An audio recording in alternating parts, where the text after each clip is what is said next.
What are the new norms for artists in the digital era?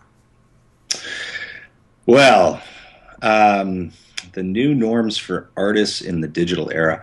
I don't know. I'm not sure if art as art has changed, but it's certainly the digital era has given artists a new opportunity and a new landscape to play with in a way. Oh, yes. Tell us more about the art project for the Keep Walking project. What is the main idea behind it? And most of all, why did you decide to be part of the Keep Walking project? I tend to think of things more from the emotional level, just from the simple human level. And it occurred to me that cities, in terms of the future of a city, the future is really defined by a huge collection of individual hopes and dreams that people have. And those hopes and dreams are the things that ultimately inspire action in people. And I can't think of anything more important in the development of a future than those individual things. So for me, it's an opportunity to look at the incredible and beautiful detail of individual hopes and dreams within a city, and to put faces to it as well. What is the role of art in the urban environment then? I mean, do you find the urban environment to be hostile or friendly in most cities around the world? Well, I mean, I have a particular affinity for urban spaces. I've spent most of my life in urban spaces. There is certainly a kind of a violence, and I don't mean physical violence. I mean architectural violence in urban spaces.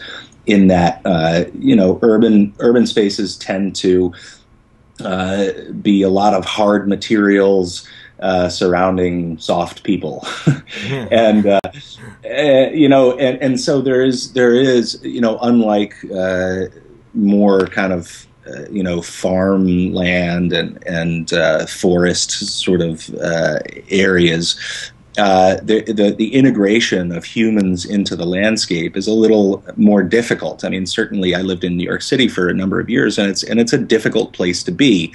But on the other hand, what it does is it really puts a focus on one of the most incredible aspects of humanity, which is community. Because in order to live in urban spaces, you really rely on each other. So I sort of love the urban landscape, and you asked what the role of art is in an urban landscape, and I think that art is it's almost crucial because what it allows you to do is look past the harsh steely lines of buildings and post boxes and all the different things to recognize that you are still on Earth, and there is beauty to be had around you, and it lets you have a different sort of focus on your everyday experience. While seeing your video in Greece, we thought that your enthusiasm and motivation is unique there. So I've been meaning to ask you, if the art project wins in Greece, how will it be materialized? So this project is going to be very country specific, so it's really going to be about trying to find the right location, most likely in Athens. To put this kind of a piece together.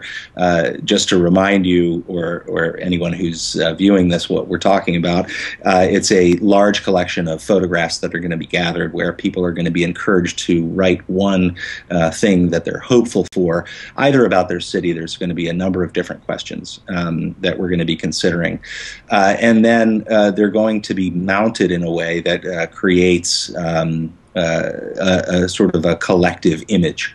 And depending on the country that we put it in, for example, with Greece, obviously there's so much incredible historical imagery that we could use. But I think that one element of this is really interacting with the people of Greece to decide what the best way to represent this collective hope is going to be.